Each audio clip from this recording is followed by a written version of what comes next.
Hello दोस्तों, स्वागत है आपका हमारे यूट्यूब चैनल सम्राट एजुकेशन में। दोस्तों, इस वीडियो में आप लोगों के लिए एग्रीकल्चर हेरिटेज से संबंधित 25 क्वेश्चन लेकर आया हूं। यदि आप लोग इसका पीडीएफ है तो डिस्क्रिप्शन में व्हाट्सएप ग्रुप का लिंक और व्हाट्सएप नंबर है, वहां से मैसेज करके आप पीडीएफ ले सकते हैं। तो चलिए पहला क्वेश्चन स्टार्ट करते हैं। भारतीयों द्वारा उगाए जाने वाले पहले अनाज कौन से हैं? तो दोस्तों, भारतीयों द्वारा कौन सा पहला अनाज उगाया गया था? गेहूँ और जौ। भारतीयों द्वारा उगाया जाने वाला पहला अनाज है गेहूँ और जौ। अगला प्रश्न देखते हैं। इंडिया नाम किस नदी से लिया गया है? तो सिंधु नदी से। सिंधु नदी से इंडिया नाम लिया गया है। अगला क्वेश्चन, पहला सिंधु स्थल कौन सा है? हड़प्पा। हड़प्पा पहला सिंधु स्थल। और दोस्तों, इसकी खुदाई हुई थी सन 1921 में। हड़प्पा की खुदाई कब हुई थी? 1921 ईस्वी में। अगला प्रश्न, मोहनजोदाड़ो की खुदाई किस वर्ष में की गई थी? सन 1922 ईस्वी में की गई थी मोहनजोदाड़ो की खुदाई, और आर डी बनर्जी के द्वारा 1922 ईस्वी में इसकी खुदाई कराई गई थी। अगला प्रश्न है, मोहनजोदाड़ो कहाँ स्थित है? तो दरखाना में स्थित था। अगला प्रश्न, विश्व का पहला मानव निर्मित बंदरगाह कौन सा है? तो विश्व का पहला मानव निर्मित बंदरगाह लोथल बंदरगाह। दोस्तों, विश्व का पहला मानव निर्मित बंदरगाह है लोथल बंदरगाह। अगला प्रश्न देखते हैं, किस युद्ध को 18 दिनों का युद्ध कहा जाता है? तो दोस्तों, कुरुक्षेत्र की लड़ाई को 18 दिनों का युद्ध कहा जाता है। अगला प्रश्न, मनुस्मृति का अनुवाद अंग्रेजी में किसके द्वारा किया गया है? दोस्तों, जो मनुस्मृति है उसका अनुवाद अंग्रेजी में किसके द्वारा किया गया है? विलियम जोन्स के द्वारा। William Jones. अगले प्रश्न में चलते हैं, भारत में पहली बार लोहे का प्रयोग किसने किया था? आर्यों ने किया था। दोस्तों, भारत में पहली बार लोहे का प्रयोग आर्यों ने किया था। अगला प्रश्न, अर्थशास्त्र का अंग्रेजी में अनुवाद किसने किया है? शिव शास्त्री ने। तो शिव शास्त्री ने अर्थशास्त्र का अंग्रेजी में अनुवाद किया है। अगला प्रश्न देखते हैं, जैन शब्द की उत्पत्ति किस भाषा से हुई है? तो जैन शब्द की उत्पत्ति जीना से हुई है। किस भाषा से नहीं हुई है, किस शब्द से हुई है? जैन शब्द की उत्पत्ति किस शब्द से हुई है? तो जीना से हुई है। और दोस्तों, जीना शब्द का अर्थ है विजेता। चलते हैं अगले क्वेश्चन पे। आज कितने विश्व धरोहर स्थल स्थित हैं? 936।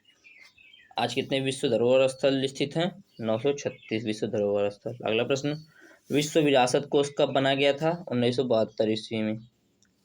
1972 ईस्वी में विश्व विरासत कोष बनाया गया था। अगला प्रश्न है, बौद्ध धर्म की उत्पत्ति कब हुई? तो 6वीं शताब्दी में। 6वीं शताब्दी में बौद्ध धर्म की उत्पत्ति हुई। इनके संस्थापक गौतम बुद्ध थे और इनका मूल नाम सिद्धार्थ था। 6वीं शताब्दी में बौद्ध धर्म की उत्पत्ति हुई। संस्थापक गौतम बुद्ध, मूल नाम सिद्धार्थ। और जन्म स्थान को किस नाम से जाना जाता है दोस्तों? अब पिंगला।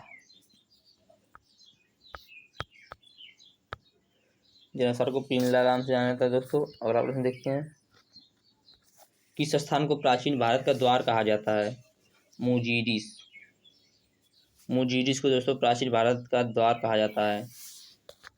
अगला प्रश्न देखते हैं, सिंधु घाटी सभ्यता का प्रमुख विशेषता क्या है? समुद्री परिवहन। सिंधु घाटी सभ्यता का प्रमुख विशेषता समुद्री परिवहन। अगला प्रश्न, गीता गोविंदा किसने लिखी है? तो जयदेव ने लिखी है। गीता गोविंदा जयदेव ने लिखी है। अगला प्रश्न, 1885 का कांग्रेस सत्र किसके द्वारा आयोजित किया गया था? गोकुलदास तेजपाल के द्वारा। गोकुलदास तेजपाल के द्वारा दोस्तों 1885 का कांग्रेस सत्र आयोजित किया गया था। अगला प्रश्न देखते हैं, प्लासी का युद्ध का वर्ष क्या है? दोस्तों, प्लासी का युद्ध किस वर्ष हुआ था? 13 जून 1756 ईस्वी में। 13 जून 1756 ईस्वी को प्लासी का युद्ध हुआ था। अगला प्रश्न, शेरशाह का वास्तविक नाम क्या है? फरीद। दोस्तों, शेरशाह का वास्तविक नाम था।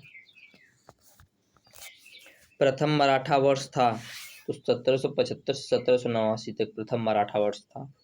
अगला प्रश्न, मराठा लिपि को किस नाम से जाना जाता है? तो मराठा लिपि को मोदी स्क्रिप्ट के नाम से जाना जाता है। मराठा लिपि को मोदी स्क्रिप्ट के नाम से जाना जाता है। अगले प्रश्न पे चलते हैं। स्वास्तिक चिन्ह का स्रोत क्या है? सिंधु घाटी दोस्तों स्वास्तिक चिन्ह का स्रोत है। अगला प्रश्न, मीटर स्केल की खोज कब की गई? हड़प्पा सभ्यता में कर दी गई थी मीटर स्केल खोज। अगला प्रश्न, सिंधु लोगों द्वारा कभी भी किस हथियार का प्रयोग नहीं किया गया? तलवार। तो सिंधु लोग कभी तलवार का प्रयोग नहीं किए थे युद्ध के लिए। अगला प्रश्न, सिकंदर के भारतीय आक्रमण के बारे में लिखने वाले यूनानी इतिहासकार कौन है? एरियन। सिकंदर के भारतीय आक्रमण के बारे में लिखने वाले यूनानी इतिहासकार कौन है? एरियन। अगला प्रश्न, मौर्य वंश का संस्थापक कौन था? चंद्रगुप्त मौर्य। मौर्य वंश के संस्थापक थे दोस्तों ये थे कुल आपके 27 प्रश्न जिसको मैंने हल करा दिए हैं। इस चैनल पर BSc एग्रीकल्चर के प्रथम सेमेस्टर की सभी विषय की तैयारी कराई जाती है और सबसे पहले आंसर की दिया जाता है। तो आप लोग चैनल को सब्सक्राइब कीजिए, वीडियो को लाइक कीजिए, शेयर कीजिए। जय हिंद।